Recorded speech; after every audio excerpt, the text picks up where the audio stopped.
audio as well as video streaming on our YouTube channel. And of course, we're a Shipyard Sports Connection production, our new alliance. We've been talking about it for the last couple of weeks. If you haven't watched this before, this is a great day. It's Memorial Weekend to have a positive perspective from the Pee-wees to the preps to the pros, and that's what we plan on doing each and every Saturday for you. And you can check us out or listen on radiostpete.com for the sports streams and 96.7 FM here in downtown St. Petersburg, Florida. Across from Tropicana Field, their number one local sports bar, is voted by USA Today. And now, as Mark Ferguson reminded me yesterday, official sponsor of the American League leading Tampa Bay Rays, who are, boys, 5.5 games in front of the arch enemy, the New York Yankees. A great contest last night, 4-2 in the Bronx. And right now, we'll be on a rain delay in today's contest, scheduled for a 1 o'clock first pitch. But they'll try to get that in. I'm Mike Rickard, alongside Joe Geiger, baseball, Ben Botham. You got a shot of him, boys? My God, he cleans up well. Hey, got to get ready for graduation today, Mike. Seminole will be graduating, so I got to go out there, support my kids. I'm actually working security. Holy hell. Yeah. Can you believe that? You packing? Maybe some bubble gum, but that's about it. Attaboy. Just do me a favor. Don't try to throw anybody out of calls games for the Rays. Make sure if they come in, make sure they get free access and not check for tickets or anything like that. Oh, I'm double checking their tickets. Okay. And to his left is as porn stash Ray Kennedy. Now, what do you got? Like 7 more days for the mental health? Are you going to keep it? You going to keep it up? This is the 250th year of our country's independence, and I got independence. So that's another excuse. It might ride through July 4th. We'll see. Oh my God, I couldn't do that. Anyway, we got a great show. We're brought to you by our great friends at Body Armor Coca-Cola, and yesterday negotiated an agreement to last 3 years. Very good for us with Coca-Cola. Body Armor might take a step back and just be in the high school world, but we're also bringing Monster, the energy drink, will be a big part of what we do in the future. And we're also partnering up. A lot of exciting news after the last 2 days of negotiations. Athletes for America, and we'll talk a little bit about that. We'll be doing several big events. And then we're going to be launching the Ferg Sport, the podcast. Adam and I had nice conversations. So a lot. If you're a fan of the Tampa St. Pete Sports Connection and all that takes place, we will be adding a lot of content this summer while these guys have free time and Joe's around and Ben's got the summer off doing nothing. Hey, I'm doing something. I'll stay busy. You can go with Joe. He's been traveling roadshow. You've been to Clearwater, Orlando. All the good spots, you know. What was going on in Clearwater? Yeah, we got the American Baseball Conference Tournament. Unfortunately, USF didn't even qualify for their conference tournament. Well, my son lives in Wichita, and the Shockers I see were Shockers. They look decent. University of Tampa baseball team's doing good too. They're still alive. They'll play today at 47 minutes after the 10 a.m. game ends, taking on UAB. They're one of the higher seeds left. Wichita State was the 7 seed, and they're still sticking around in the. Well, it's an exciting time in the world of college baseball as the journey to Omaha, of course, a rich tradition that I was blessed being so close. Somebody in this area got me a hat last. Oh, my son went from Denver. He went last year to Omaha. If you ever get an experience and you guys are baseball fanatics, Ben and Joel and Ray, you guys need to get to Omaha. It's an electric environment, and the entire town embraces it. We'll be talking baseball with the great Oresti Estrada. What did you guys call it? The Citrus Challenge? Citrus Series. Citrus Series, which didn't really turn out to be much of a series, did it? I mean, it was a pretty good series. What's crazy is a rubber match. And a rubber match. And the crazy, even after the Citrus Series, if that was a letdown or it wasn't the rivalry weekend you were expecting, they go into New York. They ruined Garrett Cole's first start of the season last night. He looked pretty decent, though. Oh, yeah. But, I mean. Not good enough, though. Oh, I was happy. I know I'm a Yankees fan, but not when they're playing the Rays. But I thought he looked pretty decent. Yeah, I mean, he looks solid. And of course, our pitching on our side looks solid. But it's funny because in the years past, even when the Rays were doing well, even in 2023 with the offense, the Rays would be the team that would somehow make that mistake. And sometimes it was because we have all such new young guys, or we had to trade away the big guy. And now you see the Yankees commit that error last night. And Joe, I didn't get to watch the entire game. Did the Yankees play, were they stiff the entire game, or they were pretty loose? Well, in that 8th inning, it started with a hit from Simpson off the glove of former Ray Caballero, and yeah, that goes in as We're happy as we got an rid of error, that bum.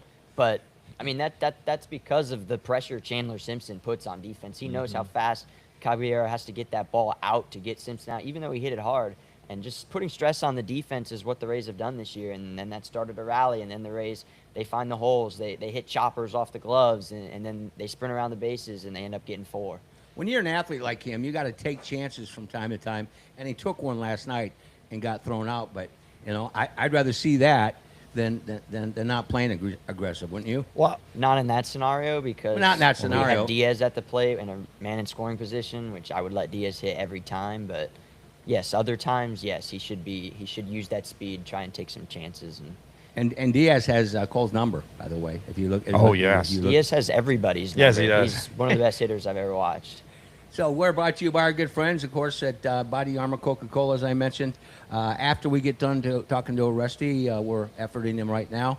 Then we will have a It's going to be a little throwback. It's going to be like a class reunion. We have graduations across the street. The Big O, Oscar Garner III, is going to join us because he said, I'm tired. He and Alex are like this. I'm tired of him talking ball. He doesn't know. And you know how much fun we used to have with the Big O. Oh yeah, I loved having him on, and he would always try and get me with the basketball stuff. I had no clue what he was talking When about. you still don't. Yeah, that's right. So Raymond and I'll talk a little basketball. You watch a little NBA. No, None? I'll watch it if it's on at Ferg Sports Bar and Grill. You're in the corner. Ben. hey. He's in a the smart Ben man. Botham basketball haters It's club. just, I don't know. This is probably some of the most exciting basketball you're going to see all year. Yeah, because the rest of the year sucks. Well, hey, I'm not going to discount that. no, but I remember. don't watch because they don't play D. Now they play Yes. D. And remember Well, last. maybe they should play all year. Oh. Well, they got 86 games. Well, they got a load bounce, too. So The baseball's got 162. Hockey's got 82. I don't see am them more of taking a nights baseball off. fan than basketball. But I'm going to tell you right now, Hockey's better than basketball. possibly. Possibly. Possibly. It's not even close. Oh, he's being political. He's trying to remain neutral. He's The switching bottom them over line here. is, In what world, Mike? those basketball players are tremendous athletes. What the Go one up that, and down that got the a quarter. hangnail and he was Oh, out the don't rest of the even- season? Don't even go Do you know how many there. times they got to duck down in public to not hit their Hurricanes head on? player had his fingers super glued last night. If that would have happened to LeBron James, he would have been out for 6 months. He would finally retire. Don't bring up LeBron on this show.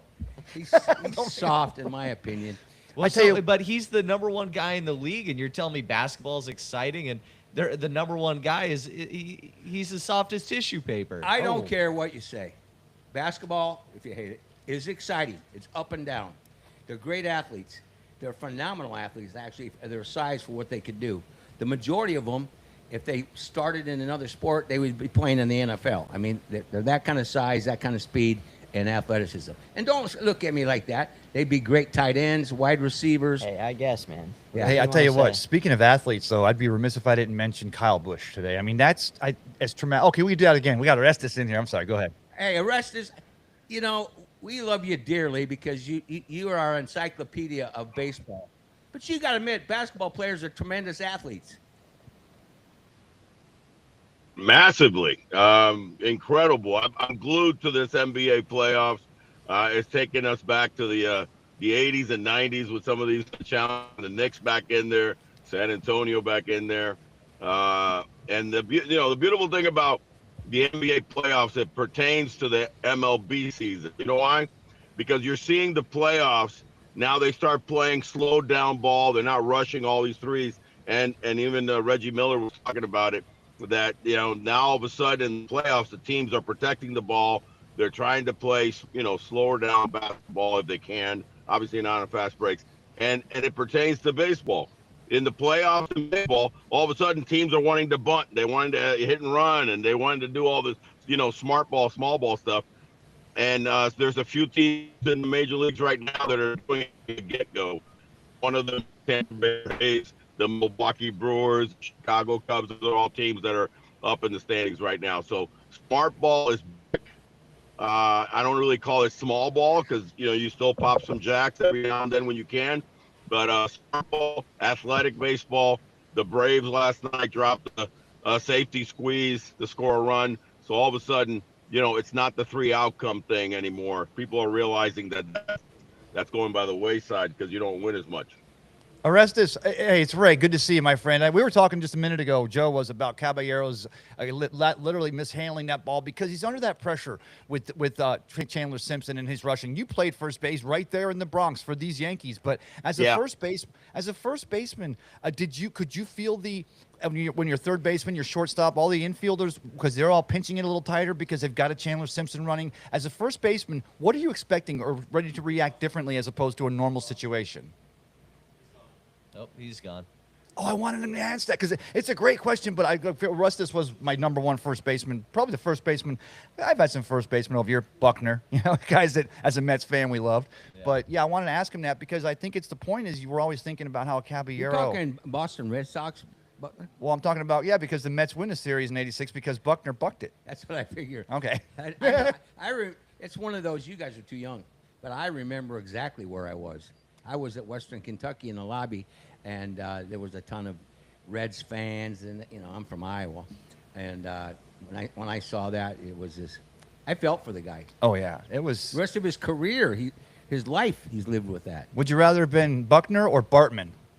Hey, Orestes. Orestes, would you rather have been Bartnum or Buckner? Yeah, I'd rather be Buckner. He's on the He field. had 400 hits, I believe, in his career.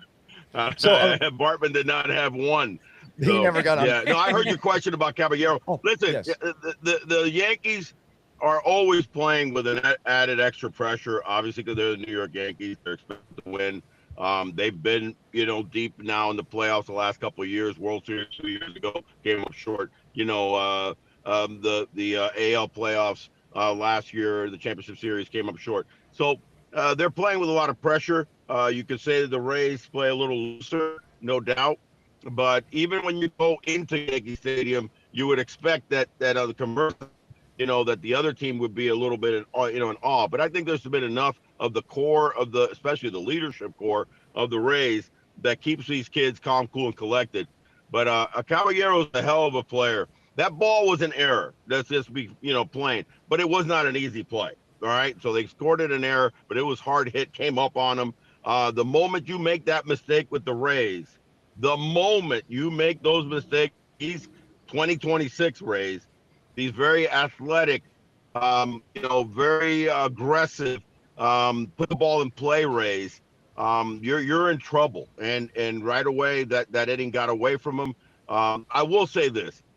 The most thing that has stood out to me offensively for this team's offensive guy and a hitter has been how well you got to monitor. And I would love to see you guys do a spreadsheet of where their hits have been going, especially in the last 30 days. They have been hitting the ball left center, right center, center incredibly. And the leader, the master of it all, is Jonathan Aranda. Almost all his hits, even his outs, go to left center, right center, center field. So he started the season the first 2 or 3 weeks, and he was trying to spin the win, as we call it in baseball. You're trying to spin a little bit. Maybe he was thinking, man, I'm going to, get up there in the home runs. In fact, I heard the interview in Spanish about a month ago, and he said, I need to go back to basics and go back up the middle, and that's what I'm trying to do. And all of a sudden, he got a few hits, and then he's just been on fire. His home runs go to center. Every now and then he'll hook one, but that has been contagious. You have Yandy Diaz, who notoriously hits at the opposite field, but also up the middle. You're seeing Caminero hit up the middle a lot. The single after that error, up the middle, and then all of a sudden, so much can happen. So they're fourth in the major leagues in risk right now. My biggest stat offensively of all the stats, you could throw every other stat out the door. And I know there's a lot of metrics these days. There's one massively important stat. It's not batting average. It's not home runs. It's how you hit with runners in scoring position, because that's what scores the run. What is this game about? Scoring more than the other team. And they are now all of a sudden, when they were low in the last 2 years, bottom 10 in risk, they're top 10, top 5 in risk. So how do you become a good risk hitter? You concentrate on hitting left center, right center, center. And this team is Yes. better than most, if not better than any team. Yeah, they're an exciting team. I love the small ball. This is something I've been begging for years, and we see it now in the stadium. The fans are loving it. The guys are taking their tarps off and going crazy. What do you think about those fans at the Trop going insane with the shirts off? Yeah, the beauty of baseball is that you can have something go very viral very quickly because of the fact that you play so many games, right? So if something is positive, the rally monkey or some hat or some this, back in the day, or the white handkerchief and so it becomes beautiful and it becomes viral. And I think this started in St. Louis, obviously, with those high schoolers, and it's just over, and it's wonderful. Listen, this adds perfectly to the feeling at this new Rays team for 26 because of the new ownership, because of Ken Babby, mainly him, and what he's guiding the rest of the front office to do. And I'm saying front office. Remember, there's two separations to Major League Baseball. You have the front office that is sales and marketing and doing all this stuff that you're seeing, and then you have baseball ops. He's left the baseball ops completely alone because they're one of the best top 5 in the major league, and he's creating a new excitement. And I'm trying to land a forever home and a legacy deal, with HCC. So this is all kind of tied together. There seems to be, guys that have been to the games, a different kind of like aura about this team that we haven't seen, dare I say, back 08, 9, 10 those years.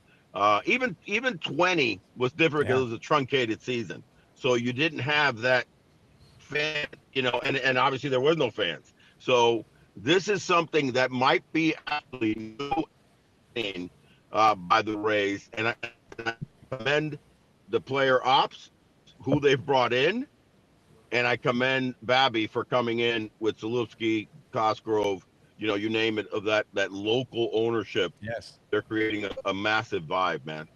Orestes, and I talked about this. We talked about on last week's show. Was it the Akron Rubber Ducks, the Jumbo Shrimp in Jacksonville? Mr. Babby brings to this team the Orioles and his ties to being a batting boy back in the '90s with the Orioles playing down here in St. Petersburg.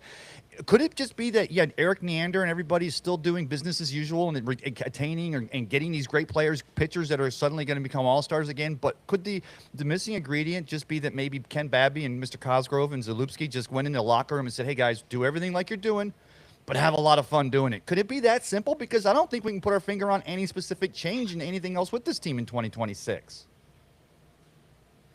I don't know so much about the inside the lines, change. I think he was very adamant. They all were, Lucy and Ken Babby, who kind of running the operations. Like, we're just going to leave that alone. So if you separate it and you look what they did to better themselves, right?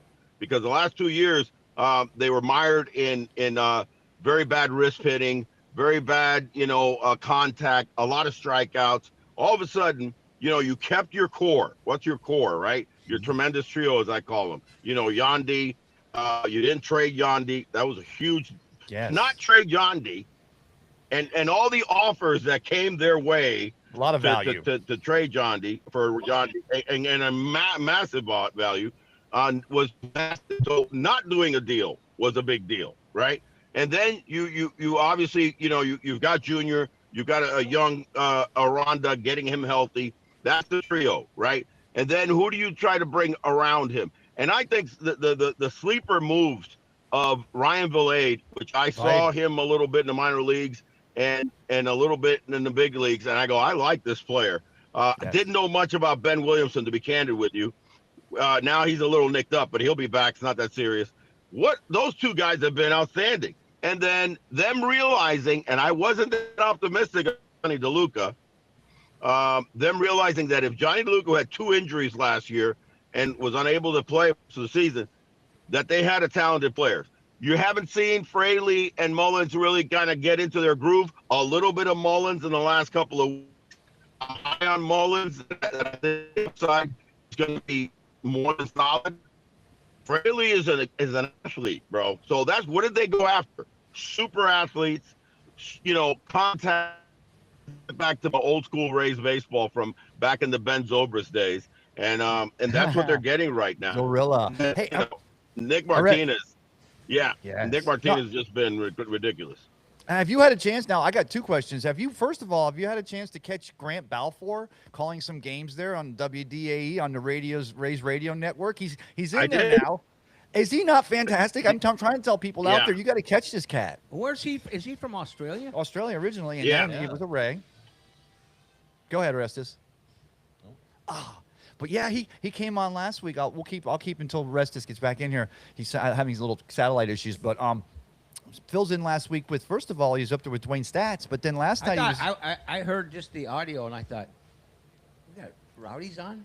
Yeah, Right, he's- because yeah. it was the NBC broadcast or the Peacock broadcast, I think. Oh, he was on that, and then he came. Now the Rays have him on the radio The first, radio. and then last night he was with Really? Chris Adams' wall, and they're just and he's so great the way he spots it up because he's like 2-2 the offering. You expect the pitcher to come inside, and the way he was talking about the way who was it? Brian Baker was pitching in the ninth, down and away. Let's be honest, he put that ball down and away, and because otherwise, when Judge got a hold of it, that ball would have been 30 or 40 yards beyond that wall. He put it down and outside, so even with the great contact and the right field porch being so short, that ball still fell right into the glove, and that is great calling. And Balfour called it. So if you hadn't had a chance to check him out there on the radio on the call, if he's on again, do it. See, I thought it was just some like Peacock exclusive, like they brought in some rugby guy on. 'cause Yeah, that's I kind it of didn't the make same sense. because I didn't realize, not being here and not being a fan of the Rays. Then I didn't realize he was a former Ray. Then I Yeah. did some. Yeah, it's 2008. I did some Yeah. research. Right, he joins That the was a team, hell of a starts the team. year in Durham, comes up to the team, and then he ends up being an integral part of that Super Bowl run, that World Series run for sure. I think I got an autograph from him back in 2008. He was signing at like a bank or something, and it was a good experience. He was a nice guy, better than some other ones from that team. Hey, you guys waxed over that was pretty good Aussie accent, no? Am I getting it? It Nah. sucked. I know. Hey, It's the he- mustache. Joe's over there, I and, know. and he's looking at me like, you didn't know he was a former Ray. I mean, yeah, he's also been on the Rays TV broadcast crew all year, so you guys are not dialed right now. Well, I didn't pay for the package till last Saturday. Yeah, I'm not paying. I was 70 refusing years to. old. I am dialed. AM 620. I still Attaboy. love listening to radio, pal. So I am dialed. But he is in. good though, Joe. Back me up on this. He's good on the call, right? It's always good to have an ex-major league arm. That, like- and he's one of ours. Yeah. He understands the pitching the way he calls. He talks like a pitcher talks, which is nice. Just probably because he was a pitcher. Grant Balfour. Balfour. You know what? When he's I'm sitting kidding. over here, he gives more respect. He's a little smart ass him, when he yeah. sits over in that corner. Hey, I will say one thing that you guys didn't touch on with the rest is definitely the Rays pitching. I know he mentioned Nick Martinez right before we lost connection with him, but Steven Matt's back in there. He pitched a great game a couple nights ago. And then the bullpen, as you said, Brian Baker, Clevenger's been back. We still don't even have Uceda and Rodriguez. They're going to be gone for a while. Those were two of our better arms from the past couple of years. But it's been fantastic how good the pitching's been. Well, Orestes, you're back with us.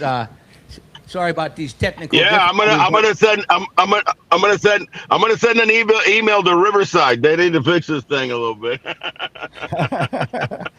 I'm gonna dog Riverside, not you guys. But listen, I just heard him talk about the pitching. What Nick Martinez has done is arguably just stupendous and surprising, to be honest. I'm a big fan of Nick. He's a Miami Cuban guy. So you know that I'm from Miami, so I'm always supporting those type of players. Was not expecting this from his 35-year-old. So he's doing an imitation of Charlie Morton back in for a few years ago. That is fantastic and needed, because you had obviously when Ryan Pepio went down, that was a major crush because they needed a 3-pack, and the 3-pack is back in form. When you lost Ryan, you're like, okay, who's going to be that third hammer? And the third hammer has been Martinez to add to Sugar Shane McClanahan, who's looking like just keep him on this nice slow pace. I don't want to blow him out and try to get him at 100 pitches. Just ease them into getting stronger and stronger. And then Red Raz, as I call him, the big red, Rasmussen being the steady guy. And Red there's a Red bullpen guy Raz. that I love, but Red Raz, that's my new Red nickname for Raz. him, Red I Raz. like Love that. I it. like that. He's like It sounds like he's like the Shining. It sounds like red ass. No, You're red getting ass. the red ass. No, red Raz. He gets the red ass, but he's kind of like the Shining. Red rum, red rum. He kind of murders you a little bit. So I love Nice. I love that. Yeah, come on now, use that. And the other guy that I love is this reliever that we got by the name of Garrett Kelly. Garrett Kelly Baker. It's a three-name reliever guy. He sounds like Garrett Kelly Baker. Every time Kelly and Baker end up pitching, I always think that it's one guy. Hey, now on the mound is Kelly Baker, but actually it's just two guys. And when the three yesterday, I'm looking at the box score and I'm reading. I'm going Seymour Kelly Baker. It sounds either like a law firm or one guy with a three name, with a middle name. And that combination of Garrett Kelly Baker or Seymour Kelly Baker has been fantastic. Can't say enough about both Kelly and Baker, because I'll tell you right now, as a guy that's an analyst that played and I'm following the game and the Rays for many years, was not expecting. I was expecting those last two, the names to be Uceda and Jax. Uceda setting up, Jack's closing, or Jack's closing, and Uceda, Jack setting up and Uceda closing. And all of a sudden, Jack struggles early. It's working out so far, being stretched out as a starter. He's no longer in the bullpen. Where are you going to get the outs? And it's been the likes of Kelly and the likes of Brian Baker. What a great job he's done, because you got to have that in this day and age. You got to have three hammers. You got to have three hammer starters. You got to have three hammer hitters, and you got to have three hammer, 7, 8, and 9 guys. Tell me what team that has won in the last several years doesn't have 3, 3, and 3. You can't do it. You can't win a series without three great pitchers, three great hitters, and three great reliever arms. So the Rays are sitting pretty with that right now. Yeah, Arestas, I'll pose the question back to you. Where is the weakness? A few weeks ago, it was the bullpen. Where is the weakness on this team in 2026? That's a great question, by the way, because a lot of the pundits and a lot of people are asking, is this sustainable? There's no way that this is sustainable. That ball, clips off of Tim Hill's glove, goes over Caballero, lucky hit. And they got, brother, I'm telling you that, you know why it's sustainable? Because if you play smart ball, not always small ball, because they'll pop you, like I said earlier, and you have athletes and you have pitching arms and you have depth in your bullpen, it's sustainable. Ask the Milwaukee Brewers if it hasn't been sustainable. They're not a frontline Dodgers, Yankees, Mets type of, with having the big home run hitters all the time. They just nick you and nick you and nick you, and all of a sudden they won 98 games and they go fairly deep in the playoffs. They just haven't won. The Rays. So this is sustainable. Yes, and like the mosquitoes in the summer, they just keep coming at you. Best play I saw last night, Arestas. And I'll throw this at you, because last week we saw Caminero, and we saw coming up a little bit. Like, they weren't rushing out of the box. I'm not putting them down. I'm saying we were questioning where their heart might have been for a moment. Best play I saw in last night's game was when the ball does get hit there deep in the hole, and you see Junior actually do his, like, the Matrix impersonation, dodging the bullets as he lets Walls pick that ball up and make a fantastic that was an play. exceptional play. Right, and that's why I'm saying this is the reason why this team, they were maybe a suspect April team. They kept a groove in May, but I still think this team has all it takes to be successful into June and July. Yeah, I'm excited. Hopefully no June. Yeah, no, they really do. Because this team's unbelievable. Yeah. No, go ahead. Won, they got a 34-15 record, best in the MLB, which is insane. We're surpassing Dodgers, Mets, Yankees, all these teams that spend millions and millions of dollars, and we're getting it done with, a shoestring budget, and I love it. We've won 21 of like our last 26 games. I Yeah. mean, it's the best pace in franchise history. Crazy, They're on track crazy. to win like 111 It games. matches a record from 2013, 5 years 2013, after yeah. 08, right? But let me ask you this, Orestes. You talk about, because we don't have different pitching. We don't pitchers, like you said, stretching out a Griffin Jackson, going away or bringing in an opener, give guys a chance to find their bearings. Isn't the fact that the Rays keep that payroll small enough? It's not that we don't give the guys we love respect, but isn't it the fact that we bring in pitchers that have a chance to succeed because we don't have those huge payrolls locking up the possibilities for Kevin Cash and Neander to insert them into this team? And moving forward, isn't that one of the things that this Rays team has to keep as far as the secret sauce for team success?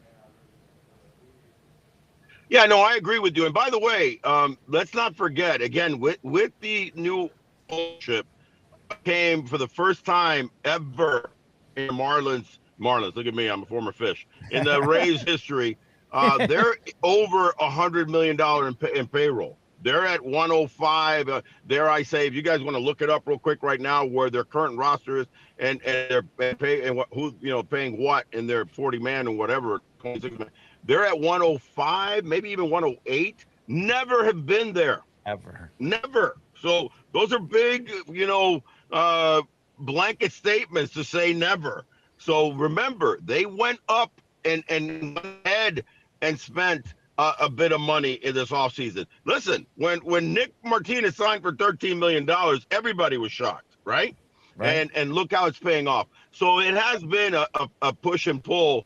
And obviously, if they land the deal with Tampa and the stadium deal, they're going to do what Atlanta did, and Atlanta's at $260 million in payroll because they're bringing in so much money. So that deal, that legacy deal and forever home is going to open up the purse books. But in the meantime, they've been judicious, they've been smart. They did go over the $100 million barrier. That's huge. And they're getting benefits from having spent that money. So I just think that they're doing a wonderful job with that, and they're going to continue. Is it sustainable? I damn Skippy, I think it is, barring the ever-present biggest, problem of any major league season for any major league team, health.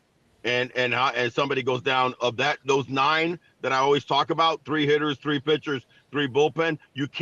They don't have that much room for error to lose a key guy in that 3-pack. Do you know if the Rays have made any steps to kind of ensure that injury bug doesn't really come around? Because in seasons past, it seems like it's called prayer, pal. Well, yeah. Other than the Almighty, have they really gone out of their way to make changes? Man, I don't know. I'm going to be candid on. We've been pro this great season. I'm going to give a little monkey wrench to what's not been pro, and that's been the Rays seemingly, and maybe it's because we cover so much, seemingly have more guys go on the IL during the major league season, especially pitchers. That go down. So I'm unsure what that means. I'm unsure that's part of something that needs to be studied on their part. The new ownership needs to do, a deep dive. Why are we having more injuries than the norm? Why do we have more Tommy Johns than the norm? So is it some of the way that they train their guys? I don't know. I don't have an answer for that. And I'll tell you, that has been a problem. That's the biggest fear that I have moving forward to the second, 2/3 left of the season is losing, a Rasmussen, losing, Sugar Shane. Something happened to Nick. Matz gets re-hurt. Come back in time. Imagine if you can have that arm back, in the bullpen or spot starting. Yeah. The potential and the talent is there. We can't have these injuries, man. So we'll see. I saw Johnny DeLuca go down and leave the game early. Any updates on that? I don't know. It looks super serious, but hopefully he's not. It's hamstring. He should be on the IL. Gotcha. You're listening to really? They already said that. Yeah. They already announced that. Damn it. That's a kid that gets. He's got hustle. Yeah, if it's a hammy. Yeah. Yeah, man, he's played well. What about the throw he made to home yesterday? Oh. That was killer. Yeah, thank you, Trent Grisham, for just that was a not bullet. it looked like. Yeah, good point. Hey, you're watching and you're listening to the Tampa St. Pete Sports Connection. We're live from Ferg Sports Bar and Grill. Of course, America's #1 sports bar, as ranked by USA Today. And as Mark Ferguson said to me, remember, we're a proud official supporter of the Tampa Bay Rays and the Tampa Bay Rowdies, who are sitting in first place. I was going to say, Rusty, during your period, one of my best friends from my hometown was the strength and conditioning coach of the New York Yankees. And I think he got 4 rings. Jeff Mangold. Jeff Mangold. We have him on quite often. Jeff Mangold. Yeah, Manny. Yep. He's one of my buddies. I love Jeff. I worked with Jeff. Oh man, he's awesome. Everybody loves him. He's from my high school, and anyway, he was going to be on today, but he's flying. But we have posed this question with him every year. What is the deal? And he takes it all the way back to youth baseball, and where we're putting too much pressure on these young kids' bodies, and by the time they get in the bigs, they've been throwing in the 90s for 9 years, whatever the case may be, and that's one of the things that he said is potentially causing this issue. I think it's definitely that. What's happened with, and it's been going on now. I mean, we're going into 15, 20 years of travel ball being super serious now, right? Probably been around for 30 years, but really in the last 10 or 15, it's become a massive multi-billion-dollar industry. And what happens, and what people don't realize, is that when I grew up playing, and and Mike, you did too, and even some of the older young guys that you have on your crew here, I say the older young guys that are, they're in their 30s and stuff. When they were playing Little League, first of all, we had seasons that started and ended, so to speak, and we were playing multiple sports. These kids are now playing, especially Florida, Arizona, California, all the hot states. They're playing all year round, right? And here's the key thing that people don't realize. When you're playing in your little rec league team and you just got a weekend game and you're trying to win to make the playoffs and whatnot, every game is not a do or die game. You're just out there having fun. Now these kids are going on travel team, and they go to South Carolina, they go here, they go there, and every weekend is a must win. If we lost on Friday, we got to win on Saturday in a doubleheader. You don't realize how that affects your physical body when you're pitching or when you're hitting, but especially pitching. So the fact that these kids for 7 or 8 years, from 11 all the way to 18 and on to college and pro ball, they're exuding their body differently than back in the day when you were just having a Tuesday night game or a little Sunday game, and it was just, no, you're not playing for fun, you're playing to win. But you understand what I'm saying? It's been physically and scientifically proven that you just exude more pressure on your bones and on your muscles. So I don't agree with that. I think at that age you need to have some fun games, and just win or lose, get your little ticket, go get your pizza and your hot dog, and go home and hang out. But that's not the world right now. I hearken, as old as I am, for the good old. I know these guys are all cringe. I hearken for the old Sandlot days. You know what I'm saying? Yeah, well, yeah, but I mean, you need a little better field than Sandlot field. Like, what were you playing? Stickball? So let's put some money. Let's put some money on Little League. Yeah, right. With some pebbles on the street and the hard sliding into like asphalt. That's when boys were men. Boys became men. Yeah, no, I'm gonna pass on that one. Let's just slow down the roll of the game's meaning so much, and every game has to win, and every game has a champion. Nah, man, just have some fun, play the game, learn the game, and it's important. I agree. All right, Rusty. Well, we appreciate you taking time to join us and coming back every time we dropped off. You're a great man, and you got to get down here. We'll buy you a cocktail. Well, no, I got to get down there. I got to get down there and do it live. And the last time I was there, you promised me a big cheeseburger. I didn't get it. I don't know what happened, but Hey, I left a debit card in your hands. What? You two hell arrested? no. I gave you my debit card. texted you my picture of my actually, you debit did. card. Actually, Easter time. I'm dogging him slyly because he did text me his debit card and go get yourself out. And I ended up going to go do a couple other shows, and I got caught up with a bunch of people there, and I never circled around to get a hamburger. But I love the cheeseburgers there. I wonder where that 325 bar tab came from. No, I did not get used. It did not get. I think I did use it for gas though. I think I got it for gas because gas Well, is like $10. that'd be about 325 right now. All right. Hey, you guys keep having a great show, man. Always a pleasure to come on. Whenever you want, man. I'm there for you guys. Thanks, my man. We love Go you. Rays. And by the way, I heard you guys say that, and I will say this, and I heard you say it earlier. Can't be said enough. The passing of Kyle Busch. I've lived and I've built and bought homes in Nashville over the years, and I love that area. And I became a fan of NASCAR and made some friends over there in the NASCAR world. And that is a tragic, tremendous loss. I feel for his young kids, and I love that guy, man. He was so bad. Just shocking. Yeah, man. I just don't. I don't get it. It's kind of weird because it just seems like maybe there was something that was going on with the racing that was causing him some sort of head trauma or something. Did you hear this? Did you hear it was the changing altitudes at Watkins Glen, which he won last Sunday, the truck race, and the changing altitudes with the sinus infection causes that, and the G-force pressures on the sinus, you're forcing into the membrane, and that's obviously, I think you're possibly going to have something to do with that. I'm sorry to go there, but yeah, Orestes, really tragic. No, we want to know what happened. We wanted to know what happened because he's 41 years old. God bless his soul. So obviously something they're going to have to look at because that was a problem. Dr. Ray Kennedy with his analysis. I did not sleep at a Holiday Inn last night, but Orestes, thanks for coming on today, brother. You got it, buddy. You're the man. All right, guys.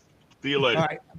Always a pleasure. We could talk to him for an hour. But like I told you, it's a reunion Saturday. It started last week when we had Joseph Geiger on the mic, and now we're going to bring into the conversation the Big O, and that is Oscar Garner III, a loud, proud Michigan State Spartan, and who's calling out Alex Reba and us that we don't know ball. So let's bring him into the conversation.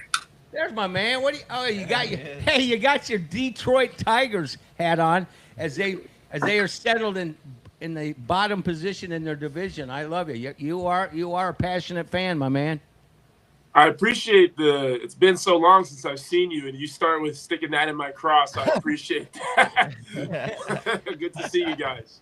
Well, this is my stepson, and I miss him. Obviously, technology-wise, I miss you because I still fumble, stumble, and bumble. Joe Geiger has the let's say attention span of my failures of about a second. At least you give me a little bit of a leeway, and I appreciate it. So let's start out with last night's game in the NBA. Yeah, you want to talk little Spurs Thunder? Yeah, I mean that was an exciting game. Now remember, you got baseball Ben Botham here, who doesn't know how high the hoop is on the court. When you talk about Spurs and Thunder, I think you're talking about like Cowboys and Indians on the plains or something. My God, that storm was rolling through. Well, Ben, it is a little bit of Cowboys and Indians. Unfortunately, we're watching two series at the same time. We're watching the Western Conference Finals. We're also watching the NBA Finals right here. This is two powerhouse teams. Alex has probably gone through this in detail at this point, but we're truly watching a masterclass, not only of the GMs and the front offices of these two teams, but also the emergence of what will be the story for the next 5 years. I mean, I feel like right now, I feel a little bit how I felt in 2015, 2014, getting ready for Steph Curry and LeBron and their matchups for 4 years straight. I mean, I'm seeing a little bit of this right here, and last night was another very exciting game. A little bit underwhelming from Wemby. He said that in his post game. But with the Thunder, I mean, the entire fourth or third quarter, they played almost entirely bench players. I mean, everybody on that Thunder team can come off a dribble handoff, can come off a flare screen. get a wide open shot. Their bench is insanely deep. Everybody gets a little bit of tick, and they can hit those threes, hit mid-range shots, get to the lane. And don't get me wrong, the Spurs are a great team, but last night showed that it doesn't take or going to home court is not going to give them any advantages. They've got to gut it out every single game. So it's been a great series so far. Oscar, I got to bring it back to the East because they're over here now saying, "Oh, it's not that the East, the NBA in the East is weak. It's just that the Knicks are playing that good." Are they just trying to give the Knicks some flowers before they get to the eventual NBA champion, which will either be Oklahoma or San Antonio? Because I mean, the Knicks are a good team. Did you give the Knicks any kind of chances here in the finals against one of these other two? Yeah, you gotta give them a chance. No, not happening. Not happening. Look, here, you got to give him a chance. I want to go a little bit off the path a little bit. Alex was up here a week ago, and we watched the Netflix put on a series of fights, and those fights were absolutely terrible. And me and Alex watched them, and I remember we were listening to the announcers, and the announcers were talking about how, hyping up the match, and it was great. And I realized, like, wow, they really have to sell this product to try to convince these people. And there's a little bit of that going on with the NBA right now, where I think everybody deep down understands that whoever's coming out of the West is going to probably win this thing. But let's not get it wrong. The New York Knicks are on a 9-game burner where they've looked absolutely unbeatable and at their weakest moment in the East, though. In the East, mind you, in the East. But momentum is real, and having confidence and playing high, playing strong, that's definitely real. And let's not act like the Knicks have a slouch of a roster, right? I mean, OG Anunoby, Josh Hart, Jalen Brunson, Mitchell Robinson, Karl Anthony Towns, Mikal Bridges. I mean, these are all guys who can contribute offensively, defensive. Well, I don't know about Jalen Brunson defensively, but for the most part, this is a pretty strong team. And when you have momentum, there's something to be said about that. I don't think the Knicks are going to win the finals by any means. I do think they get past the Cavaliers and grab a couple games in the finals. But let's not sit here and act like they're going to, dig their grave and lay in it starting from game one. Hey, you talk about Brunson's defense. He's like the defensive player of the year if you're comparing him to James Harden, the beard. Oh. That is absolutely disgusting, the way that guy plays defense. He's been in the league a long time. And it's embarrassing. I mean, he looks like they put a meter on today, all the statistics. You're an analytical guy.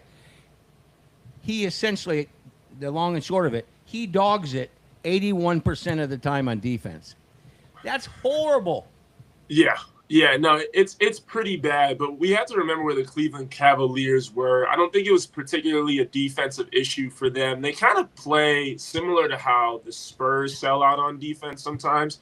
They have Jared Allen, they have Evan Mobley down in the paint, and so they feel as if they can kind of gamble at the three-point line. You see that with Donovan Mitchell as well. He has a bit of a whiff rating when it comes to grabbing at guys when they dribble past them and going into the lane and stuff like that. So I don't think that their backcourt was really designed to be a defensive monster. If anything, it was designed to kind of take the load off of Donovan Mitchell a little bit, especially when it comes to scoring and three-point shooting and playmaking, and allowing the guys down low to kind of clean up their mistakes. So I'm not giving him any passes, but this is like, 50-year-old James Harden we're dealing with here. I don't expect him to be the Great Wall of China when it comes to defending some of these better guards in the league, especially somebody like Jalen Brunson, who's so good at getting to his spot, getting downhill, keeping guys off balance. He's not staying in front of that for too much longer.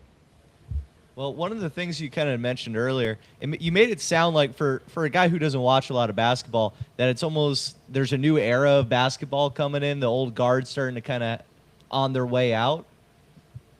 Yeah, I mean, it brings a little bit of sadness to my eyes. The basketball that I watched in college and high school, a lot of these guys are kind of on the last leg. James Harden being one of those era guys who are on that downslope, and now we really do have a new guard that's coming in. I mean, Tyrese Halliburton is out this year, but if we're talking about the guys who are here right now playing in the playoffs, you have a SGA who looks like he's not going anywhere, barring any industry. This is a guy who can get to any spot, get any shot off. He knows what the refs are going to call, what they're not going to call. He reads your defense. He plays pretty solid defense himself, and he's surrounded by guys who play a selfless brand of basketball. He has everything he needs to be a top 5 guard all time. And I'll say that right here. If this run continues, Now I switched to his opponent on the other side, who he robbed an MVP from this year.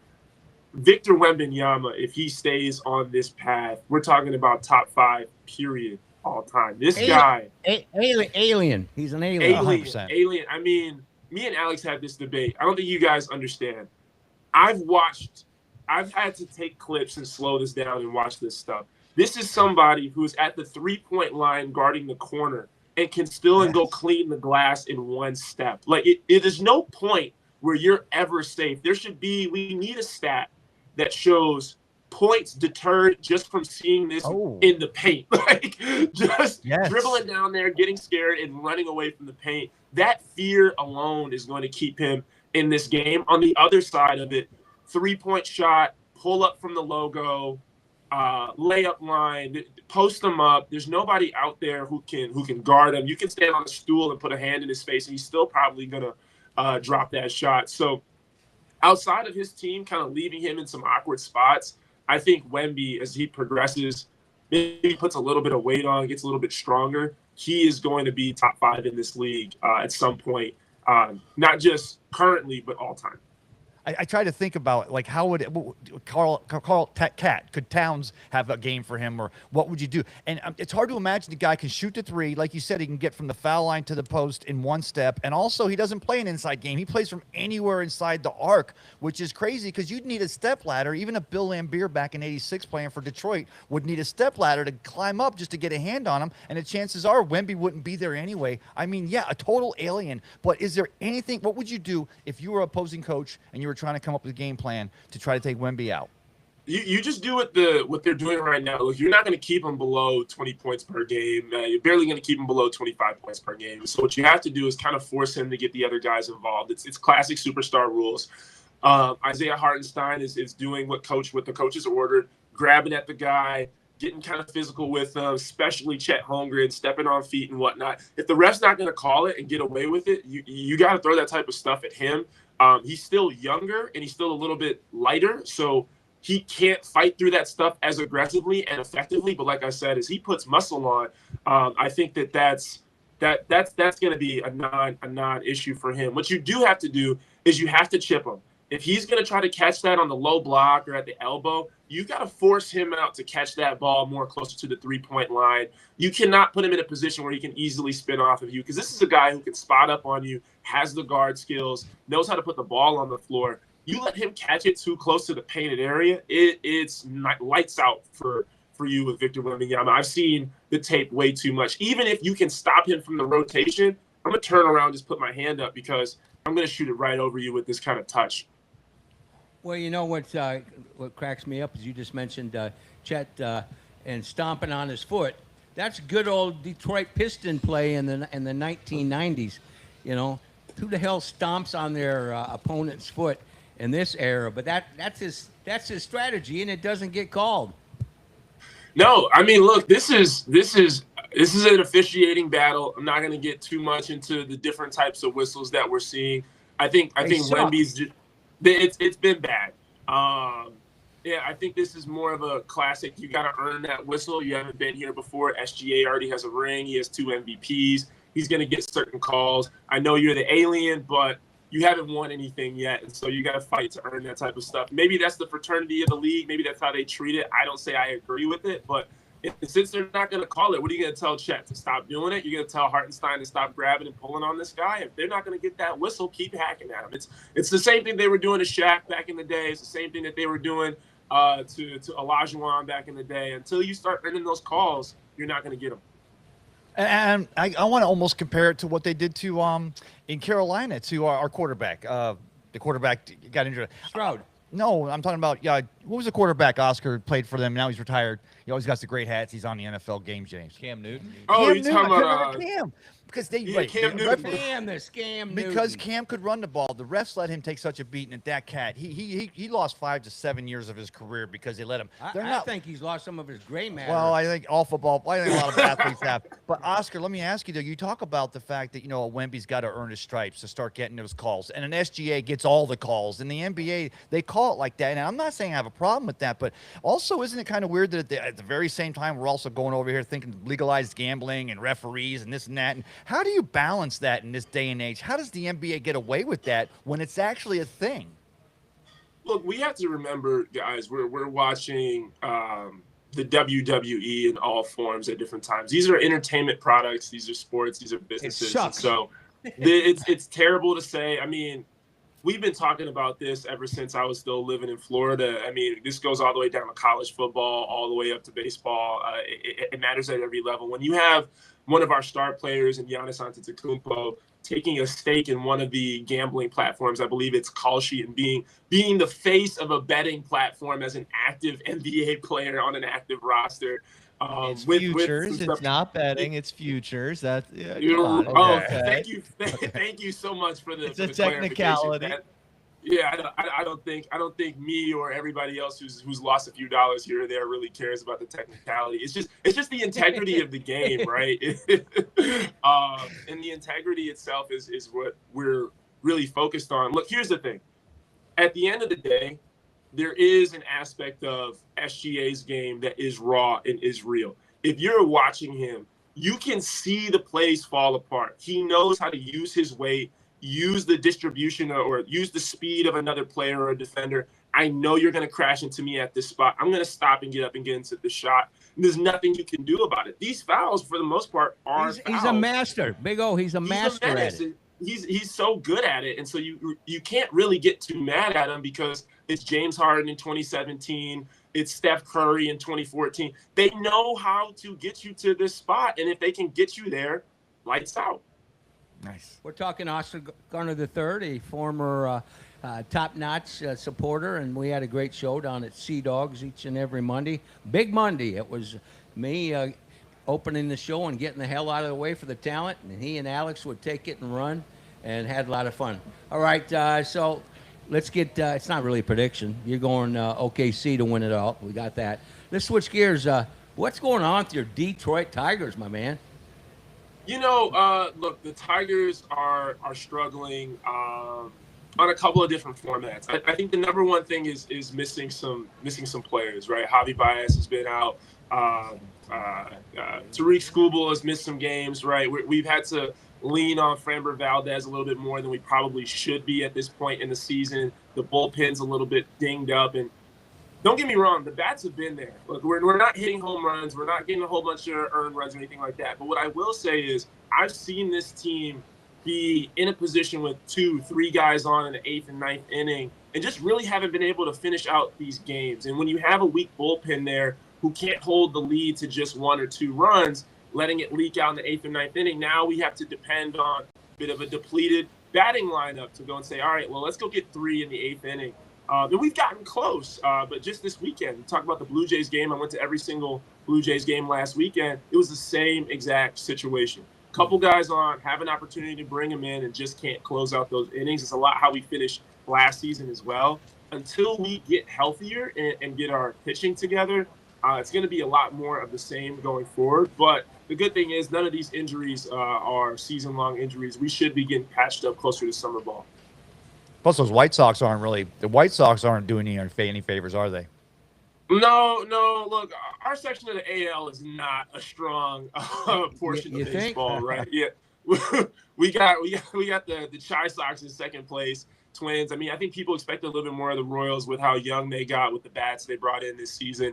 Nothing's really panned out too well for any section of us, hence why I'm not too upset. I think we can get back to what we had before. I think we're a better team than we were last year, talent-wise. As long as we can get healthy in the right time. Look, 10.5 games back this early in the season, don't get me wrong, is not great. But we've seen far better comebacks. All we need to do is get to the top of this division. I think the Tigers will be fine.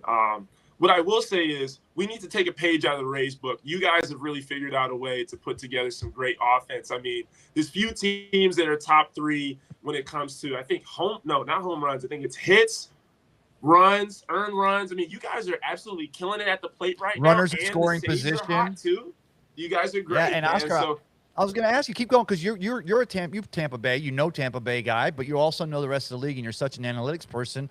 Keep going with what you see with the Rays, with runners in scoring position, the pitching. What else about this team with the Rays, or what do you see this year that's a little different, being away? And he's a bona fide bandwagon rider. I just want you to know. But he's that. also a genius. So what do you see? What's different? What's different? Yeah. with Rays? Hold on. Let me clarify for the crowd. I am by no means a Rays fan. I wear this hat every single time I go out. By no means, but I have been watching the team. Alex is. No, you live in Detroit. Your favorite basketball team is the Boston Celtics. Does that make any sense to anybody? Diversification. Diversify. Hey, see, yes. Little investment terminal. You got to spread your assets out a little bit, fellas, right? Not too many eggs in one I basket. guarantee you that the Pistons had a nice year. You were getting back on that bandwagon ride that you were probably on when That's you were a little diversification, kid. Mike. I was at the playoff games, guys. I went to those games. I put my money up. I was out with the Pistons and rooting for them for sure. I had 2 horses in the race. But look, getting back to Rays baseball, I think the one thing that does concern me is it's a little bit Moneyball-esque right now, the way that the offense is constructed. And if you look at the other teams that are having similar batting success as you guys, the one thing that you're missing is big pop off of the bat. You guys are getting a whole lot of stuff going, but the home runs are leaving a little bit to be desired. Still, Yeah. I think top 10 in the league Well, right Oscar, now. I'll tell you why, though. I'll tell you, because they've got Aranda and Caminero choking up on the bat and going, like Orestes said, opposite field, because they're realizing run production base to base with this pitching gets off. I do think with Caminero and Aranda, especially if Mullen starts walking into him and a Velade, that we can have that pop. I just think at the moment, we got everybody just thinking next base. That's not the worst thing in the world, because you're seeing it all over the league with the Cleveland Guardians. You're seeing it with the Chicago Cubs. You're seeing us all over, right? So I think it's what you're saying is a little bit twofold. Absolutely. You're thinking next base. But then think of who your comp is when it comes to how you're producing that. You got the Cleveland Guardians. I think when you're thinking about getting into October baseball and when the game starts to slow down and you're starting to get pitchers who are far more locked in at that point in the season, you can play that version of baseball. It gets you on base. It gets you in a position to score. But you need that base clearing aspect of your offense to have that little bit of insurance that you need to make it out of game 2 or game 3 to be able to advance in the playoffs. And so that's the one thing that concerns me is this is very good exhibition baseball, but does it translate in October? Obviously, you're leading the Yankees in the division right now, but I'd like to see you guys match up more and more with your own competition, Orioles, Red Sox, those guys coming to town, see how well you stack up against that competition. Wow.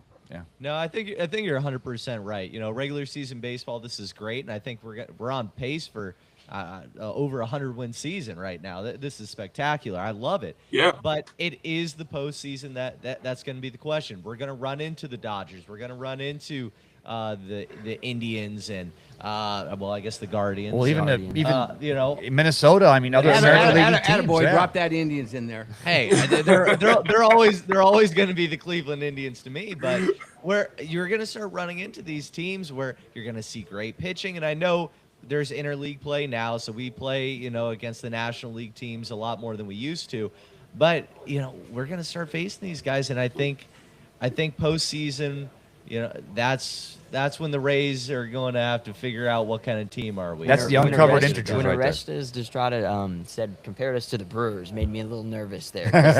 He said, "Oh, they advanced well in the postseason. Last year, yeah, they did make the NLCS, but it wasn't even a series against the Dodgers. Yeah. So it does make me a little nervous. I'm worried that it's not going to be sustainable. So hopefully who do they we can adjust. Who do Kevin we Cash pick been good up? at that. Who do we get then? That's our home run guy. the guy Shohei to clear the Ohtani, table. remember? We almost got him. Yeah, so we did close. almost get Ohtani. So close.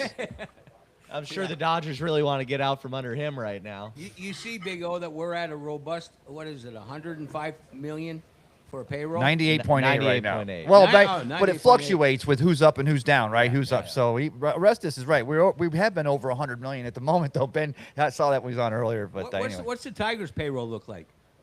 Oh, Scoop I 'em have no clue what our pockets are. Couple packs of hot I'm dogs. a stats guy. I don't get into the money. yeah. That's more diversification. Listen This to guy's him. whole life is He's about so money, smooth. money, man. That's He's the gonna big make O money. right there. He had vending machines when he was like 21 down here. He's doing side hustle on on legendary golf courses when he was a caddy. He's betting for the guy on the other bag. I mean, you got a lot of side hustles going. So let me pose a question back to the group, guys. Are we just waiting for the Dodgers to do this thing again until further notice, or is there any really challenge to who's up there? I mean, the Braves are really hot with the bats right now. I see them kind of climbing, but I mean, the Dodgers roster, it seems like even in their sleepiest games, they are absolutely crapping on teams right now. So what do you guys think? You just keep hoping that they get beat up in the NL West out there and hope that, because, man, at Oscar, the pitching alone, right? Because, the Rays pitching and this pitching and that pitching, but just that pitching rotation, you're playing a 5-game series, let alone a 7-game series against that pitching rotation. You could have a bunch of little players up there, and you're still going to have a chance every game. That's just sad. So, yeah. How about you, Ben? Well, I think that San Diego is going to be a thorn in their side. I mean, they're only half a game back. I liken them to the Rays a little bit. They're a Rays team that wants to spend a little bit more money. I like the Padres. I really do. I think that they're going to actually make a good fight. How about you, there. Joe? Yeah, I think we're going to see what the Dodgers did last year. It kind of felt like that last year they slept-walked through the regular season. Yeah. It felt like they had enough guys to, sort of rest pitchers when they weren't exactly healthy, bring them back September, October, and then they roll through in the playoffs and then come out victorious in the World Series. So it seems like they're doing the exact same thing, but they're going to have to run into the Rays in this year's World Series, and it's not going to be as easy as the Blue Jays. And the beauty about baseball is a team can get hot at the right time, right, It's Oscar? early. It's Well, I very mean, I'm early, talking about, fellas. and Well, we're 40 some odd games deep. It's third of the season. It's not that early. No. No, I think we have to get through the heat of summer ball, guys, and we have to get through that stretch of the season. I don't even think everybody's watching MLB baseball right now. We still got to get through the NBA playoffs. Once we get to that stretch, I think we start to see where Who's not watching the baseball? cream of, huh? What was that? Who's not watching baseball? What are you talking No, about? I'm NBA saying- no, is no, no, I'm all-time saying lowest viewership right now. Not everybody. The broader piece. Hey, I will say this. One thing that has really helped viewership, I love the ABS system. I could not be a I bigger love fan it. of I what's love going it. on. Hang up the phone. I Hang up the phone. Oh, I love it. Dumbest thing I've ever watched. How is the ball that hits right here considered a strike? when Because a that's baseball. quarter of an It's inch. baseball, baby. Well, first of all, the ABS strike zone doesn't even follow the rules of baseball. Yeah. It's based off of the ball at the middle of the plate, Way not to the piss front of off the my plate. whole group here. It's ridiculous. It's not accurate. It doesn't make any sense whatsoever. ABS is an abomination and an affront to the game of baseball. Ugh, I hate Rob Manfred. Well, how about the challenge? How about Oscar challenges too? This is so much better. This is so much better than seeing somebody run out and throw a flag at a referee's foot at the 50-yard line. This is respectable, and also the having to have it within a second. Everything about the replay system as well is really good. No, Look, guys. doing this crap instead of running out onto the field, getting in an umpire's face, turning your hat around so you can get just a little bit closer. That's way more exciting than where are my earmuffs? I've been on this show with you before, and I've heard you gripe about the viewership and what people need to love classic baseball, and I'm with you, man. I'm all for it. I hate when people crap on basketball and the direction that it's taking. I hear you all day long, but here's the thing. For the product of baseball, as somebody who's been going to Comerica Park my entire life, one of the best crowd reactions that I see is when that ball is flying down the and it hits that box and people explode. They love that aspect of it. People are asking teams to challenge more. For teams like the Rangers who don't challenge as often, they're like, challenge more. They're telling Yankees players, hey, Judge, you got to use your challenges. People want to see that friction. I think a lot of people are also, across all sports, pissed off with refereeing and umps and whatnot. I think that's a part of the product that has really picked up viewership. And then you look at teams like the Dodgers, who are 66% in average challenges. It's like, it gives them a leg to stand on. Like, these challenges actually matter in these games. So I'm all for it, and I think it's good for the viewership.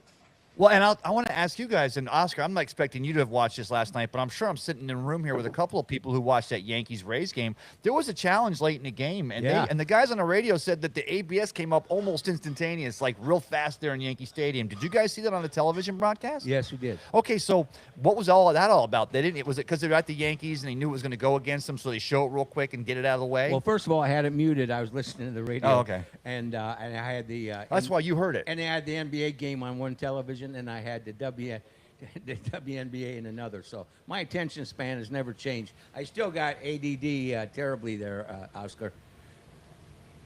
Yeah, I can tell you still do because you wanted to bring up my bandwagon that had nothing to do with the current discussion. I can tell you're still all over the place. I got to remind you of a few things. You know, you're the perfect guest. I got to put a couple of stingers out there. Hey, I do want to switch gears because you're a student of the college, let's just say, landscape these days. What about LSU within 48 hours?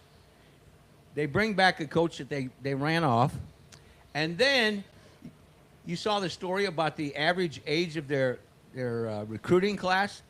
It's 24 years of age, four guys from the G League. Unbelievable. Yeah, look, guys, it's the new age. You look at one of my favorite stats. It's terrible, but here's the thing. We got to call it what it is. You look at Michigan and them winning the national championship last year, which took about 6 or 7 years off of my life. Let's just be clear. But Michigan winning the national championship. Michigan State grad, by the way. And you take the average age of that team. It was only, or average age of the starting roster. It was only about 16 months younger than the average age of the starting five for the San Antonio Spurs. Wow. That's college sports, period. You're going to see more and more of that where we have older rosters, basketball and football. I think it's going to proliferate across all leagues where money is involved. You're going to see where coaches have to get older. They have proven product. They have guys who are tougher, bigger, stronger, have been there before. That experience means something. And if I'm spending money on this stuff to build these rosters, I'm spending booster dollars. I cannot go and pay an 18-year-old kid. It's diversification, right? It's better stocks. I'm buying Apple versus a startup. And so that's just kind of the idea of building portfolios these days. Well, and the bottom line, you know, as we love to cover high school sports here, is it trickles down to the high school world across America. And high school kids that thought they were going to be a big-time recruit, I mean, that funnel starts to get real tight. And you're going to see a lot of kids being forced to go Division II, which isn't a bad thing for college sports if you want some of the reality of good college. That's the farm system for Division I these days. It's the farm system. Division II, the smaller programs will get some tremendous athletes that would have been probably picked and given scholarships at the elite level. Yeah, absolutely. I think what one thing people are missing too is there's going to be an explosion of gap type development, right? Where you want to get to D1, you want to get to that big show, whether that be out there playing football, basketball, whatever that may be. But you're at the high school level. Back in the day, you might have been a highly touted D1 recruit, but now you're more of a D2 guy. There's going to be some emergence of these kind of semi-pro programs that allow you to get reps with other top talent, to be able to get to that level and get picked up. And so it's just going to be another level of farm where it's going to be a gap in between. The other thing is these guys have to go somewhere, right? You lose eligibility at some point. You can't stick around forever, no matter how much money you make. We're still coming off that COVID era, which should be over at this point. So now that we're at the other side of that, we're going to see these guys leave these rosters, whether they go pro or they don't. It's going to open up opportunities for these younger guys to come in. It just may take longer than it used to. Yeah. Well, my man, it's great seeing you. When are you going to come down here and visit us? I have a flight Tuesday at 8 o'clock. Oh, were you thinking maybe you're going to look the old man up? I was going to look you up. Hey, here, we're doing this now. I'll hit you up. We'll be down there. Free Fergs, free Sea Dogs. Let's go. But you got to have my Facebook done before you get here. All right. We'll get that done. Right. We'll get that done. Well, I love you, man. It's great to see you again. Look forward to seeing you this week. And as always, you're a breath of wisdom. You and Alex as a combo is a. We're gonna have to come up with some kind of a compensation plan to get you two on at the same time your own podcast. And I think that would be superb. You give me 30 minutes to argue with Alex. It's all the compensation I need. Yes, these there two you go. are like brothers. I'm sitting between those two. It's like, I mean, I picked up a lot that I could share with other people, and they thought I was brilliant. I said I stole everything that came out of my pie hole from the big O. Appreciate it, fellas. All right, man. Have a great weekend. Happy Memorial Weekend. Take care, Oscar. Yeah. What a guy. Yeah, he's a great guy. I tell you what, talk about a talent too. Oh, him and Alex both. They both work great. But I remember when they first approached me, they were aspiring ESPN announcers. Well, they both work at Raymond James, financial analyst, knocking down about $1.80 to $2. They're giving at their age. They're I giving said, ESPN keep advice. your day jobs, Yeah. boys. Yes. They're doing just fine. Yeah, he said, keep your day jobs, boys. I mean, look at Alex Reba. Travels the entire country, watching everything there is to watch, and look at Oscar. He, I've been to 5 games so far. I went to every Pistons game. Those games aren't cheap. And I know you love to go to games. I think that's why you want more hours. I need any money. Yeah, college is expensive. Yeah, living ain't cheap. You're telling me I barely got 2 nickels to rub together for being as a school teacher. It's I- ridiculous. I was over at the stadium today, by the way. Al I know Lang. some side hustles we can get into, but yeah, let me know. I'm free this summer, Mike. It's futures. It's not gambling. Yeah, Hey, exactly. I was over at the stadium. They had yoga on the pitch over at Al Lang today, Yeah. getting ready for tonight's matchup. Of course, Phoenix Rising football clubs in town. The Rowdies are still undefeated, the best team in the USL. We're efforting, and even Tristan asked me. I've been efforting Ryan Helfrich to get some love, and he usually apologizes after, And I said, I reminded him this week. We've been supporting you and promoting you for 4 years. Oh, yeah. We're not bandwagon riders. But I want to go ahead and So throw. we need some love. I want to give. I'll do a shout out to JP Peterson's show. He Look actually at had. Joe. He's wearing a Rowdies And jersey. he's got the Rowdies. He got the imaging on, and JP had Ryan Health. Oh no, he had Coach Casciato on with him this week. And anytime, and that's why we've always given the Rowdies love, and they've always. If and they got- JP gets them, I'm getting them. Oh yeah, no, JP got we get Coach Casciato in studio with us, and he gives us love. JP got him on a signal, so No, we'll get it. He and Ryan sitting right here. and I'm sure our numbers are still a lot better, Hey, but Joe- that's just the way it is. Real quickly, plenty of tickets probably available to go up to Clearwater and watch some great college baseball. Well, not for college basketball. That's Except over. bad Baseball, It's a bad yeah. baseball. Championships. We were talking basketball. Championships Sunday at noon. If anybody wants. I saw you. I'm gonna be there. Anybody wants to be there.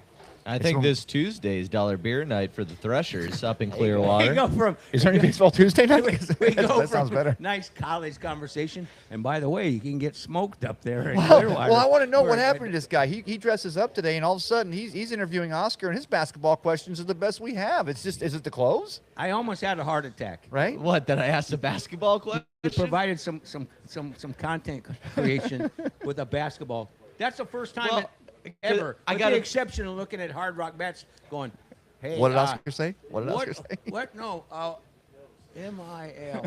Emma. MIC. Is that Michigan? Yeah. Well, What the hell was that? I gotta figure out if who the next guard is, because I know LeBron, I know Steph Curry and a few of those other guys. Curly Neal and Meadowlark Lemon. yeah. is one. I like knowing every 10 years or so who's important. Well, all you got to do is talk to Alex or talk to the Big O.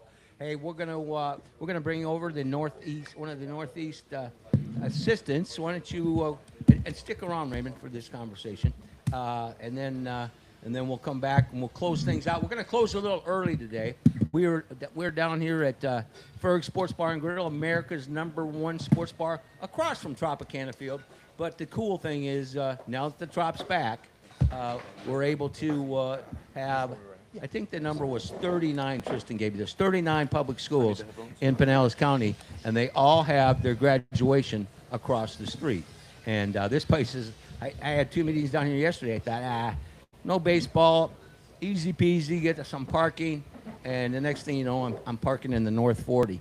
But it's an exciting time of year if you're in the high school world. And now we're going to switch gears, and this is brought to you by our great friends at Coca-Cola Beverages, who just signed a 3-year agreement with us, and of course, Body Armor, their sport drink, and Body Armor, their sports water, which I absolutely love. And now let's switch over to Brad Richardson for a little high school conversation, and then we'll wind the show down after that. Then that's the funny thing. Mike, across the street at Tropicana Field, I graduated in 2006, and it's been a tradition. Of course, last year with all the stuff that happened at the Trop, that was kind of a thing where they actually had to move everything over to Clearwater. So it was very interesting. All right, welcome here to Coca-Cola Body Armor Studios. Join us today is assistant coach over at Northeast High School, Mr. Tony Nelms. Tell me. I'm glad you brought him down. He had a personality. Oh yeah, he's never boring. He's got a good smile. He enjoys what he does, even though we know. Well, we actually had the Northeast graduation here yesterday. Yes, we did. And, Yeah. and I was right in the middle of that. Yeah, they were excited to get out of there. All righty, so for a lot of people that don't know this, I was going to let everybody know. Last week, I was recruited by Augie Sanchez and Mitch Disney. Of course, he put in a good word for me as well. I went down for spring football over at Northeast High School. Oh, wow. And I announced for them. So it was a very, very fun thing. I never announced there before. I got to ask you a question. They were recruiting you. Do you want me to represent you in the future? Of course, I'm always looking for great representation. So Yeah. No, he's asking. He'll represent you. He didn't say great representation. yeah. So anyway, going down there for spring football, and all, it was definitely a completely different atmosphere there. It was always fun and all. From what you took away with that game, what did you see some improvement on, and some of the things that they need to improve on? Yeah, defensively, I think we looked the best. We were definitely more sound. We were more fundamentally sound. We were more crisp on defense. Offensively, there's some things we need to correct. We definitely had some big plays on offense, some big splash plays. We definitely probably need to just scrap up some blocking a little better. But overall, we looked pretty good, pretty sharp, a lot better than what we did the year before. So it's great having some extra kids come in. You know, we're still light on numbers, roughly 22, 23 kids. So overall, we did pretty well. So let me ask you this: with that game, we just want to give a quick shout out. Before that game yesterday, it was kind of a tough situation with a lot of the players. You had Aisha, one of their players. He suffered a medical emergency during the time. Just give us a little update. How is he currently doing? Yeah, so he's home now. It was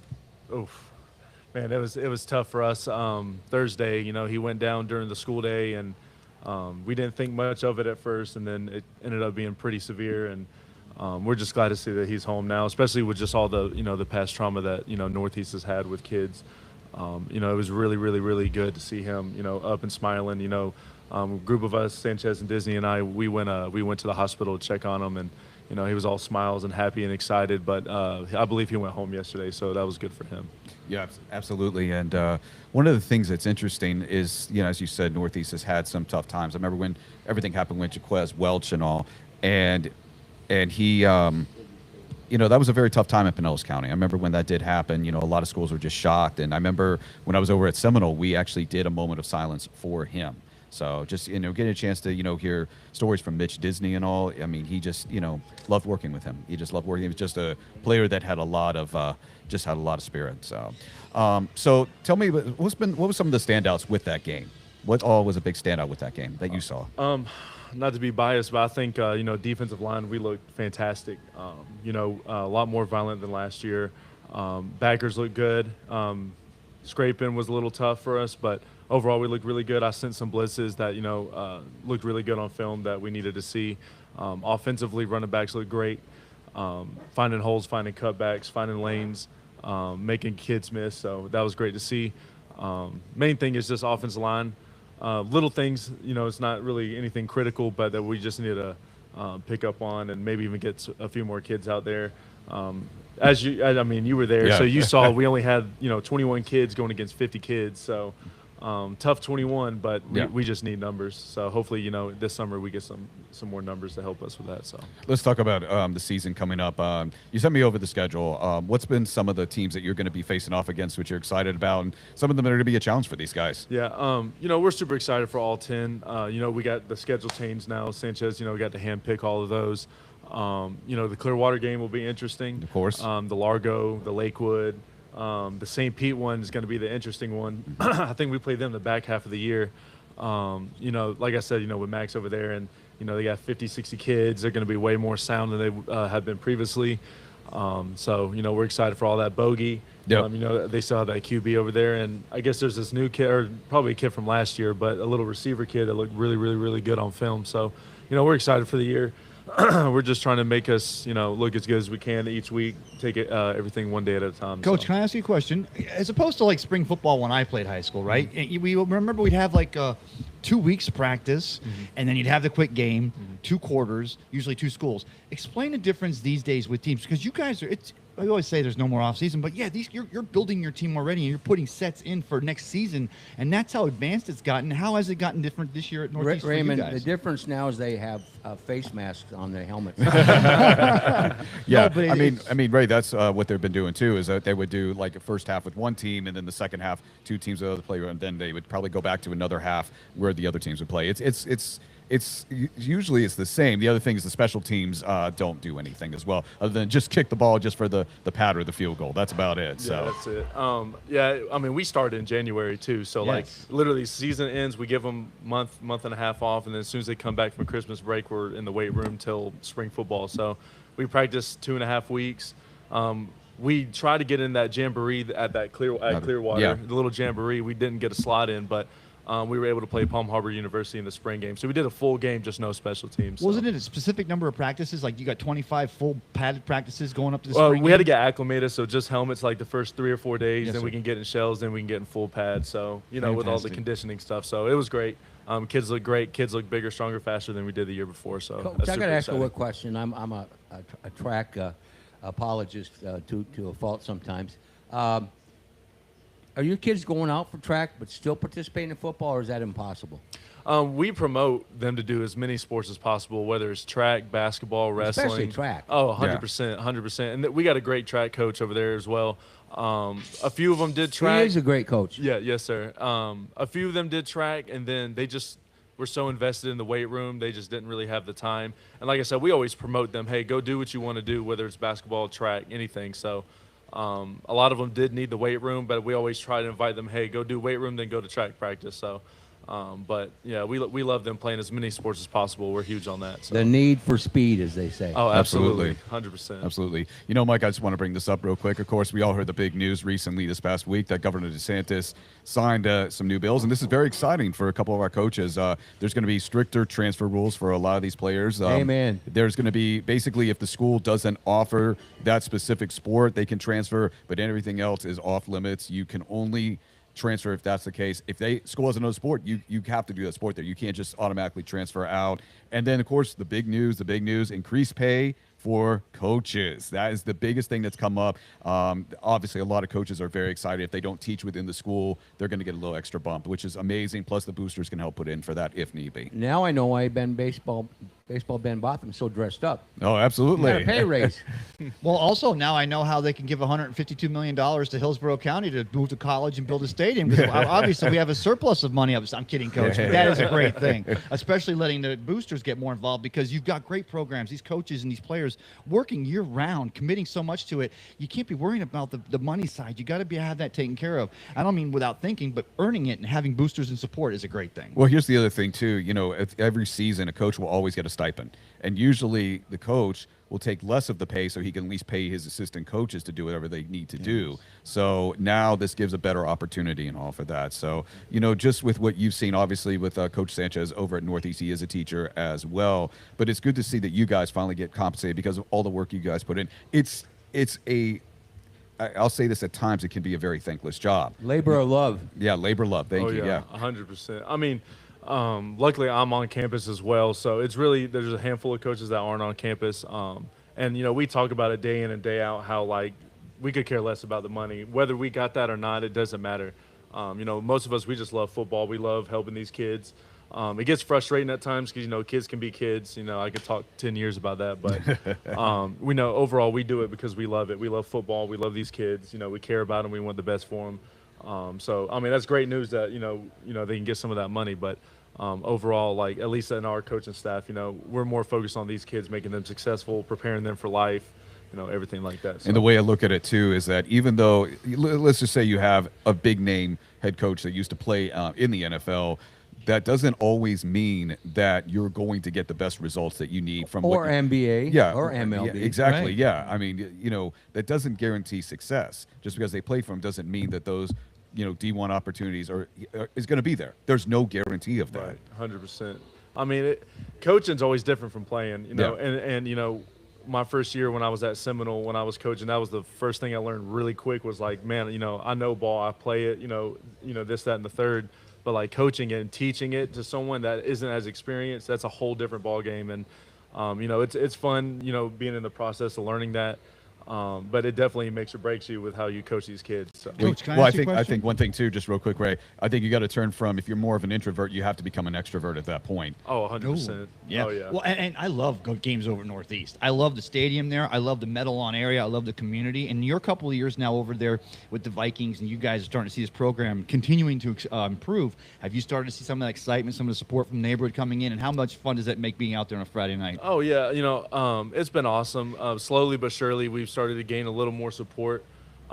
This past year, the first year, it was definitely a little tough just because the whole standard, our identity, everything had shifted, and sometimes some people don't really agree with it, which is understandable. But over time, especially up to this point, it's been pretty great. We've had some older alumni reach out to us. They want to help. They want to come and fix some of the painting that's at the stadium. Make stuff look pretty. Yes. Everyone wants stuff pretty. So And it's consistency. Yeah, It's the program 100%. that Coach Sanchez and you have brought and you bring there. It's consistency that's going to continue to bring that support in. So yeah, congratulations on that. appreciate Yes, sir. that. Absolutely. And just one final thing. What is going to be the game plan for this summer? They're going to be doing, obviously, a lot of workouts and all. You guys can put pads on, obviously. So with the summer, what are you looking to do with all these players? Like, are they looking to get bigger, stronger, faster? What other things does Coach Sanchez want to implement? 7-on-7s too. Yeah. Oh yeah. To be honest, we're actually not really huge on 7-on-7. I mean, y'all know we run wing, so we run the ball. We run the ball. So 7-on-7 is definitely something we would be interested in, especially defensively. I think it'd be huge for us to get into that. Mainly right now, we're just focused on and most of your gains as a kid, getting them bigger, faster, stronger happens in spring. Summer, it's more like let's keep you in shape, get ready, for the full season. More of it's just conditioning because I run all the workouts in the program, so we're really focused on making sure that they just stay in shape. We're going to tweak a little things, make them a little more flexible. We're actually going to a Grinded Out camp at Weber, Oh, wow, where wow. like 10 schools go, and it's full pads, so it's live, and we get to the compete against other summertime? schools. Yes, sir. Yeah, in July. It'll be mid-July, so we're super, Only be super about excited. 105 in that helmet. Oh, yeah. At summer camp. Oh, yeah. We went when we were at Seminole, and it was brutal, but, it was awesome. The kids loved It was it. awesome. Kids were dropping like flies. Coach loves it. Coach loves it. Oh, yeah, we're flying around. So, we're super excited.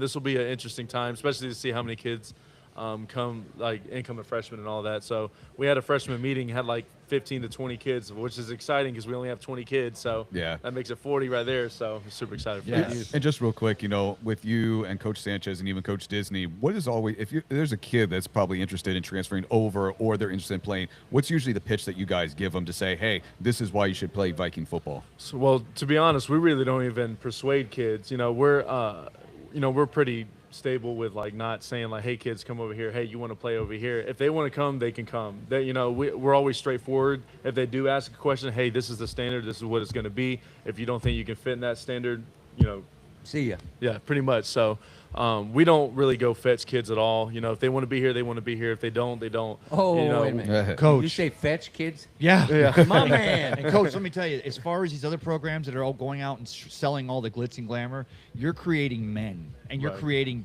men out of that program, and that respect is also going to bring more and more, and you'll have knocking that door down because that's what they want to see. Well, that's the plan. We're huge on be where your feet are. And, a lot of kids, they'll be at one school, but they want to be over at this school. And it's just, it causes cancers on the team. Yes, sir. And, we've witnessed that a handful of times over the few years. So we're big on be where your feet are. And we hold the standard high. And if you don't want to be a part of that, then go somewhere else. That's Viking football. Yeah, yes, sir. Absolutely. Well, thank you, young man. You're welcome to come down here anytime and talk a little ball with us. Absolutely. And we'll fetch you some beverages anytime you need. But have a great summer. Yes, sir. And we look forward to following you in the fall and success to the Vikings. Yes, sir. We've always enjoyed that program. Yes, sir. And I like the way you're stepping up to want to spread the message. Absolutely. Go Vikings, man. Yep. And we'll keep more updates, of course, with other teams in the county. But, Coach, thank you for being down here. Once again, that's Coach Tony Nelms, assistant coach over at Northeast High School. Thanks, Tony. Well, now we're going to switch gears and we're going to talk a little hockey.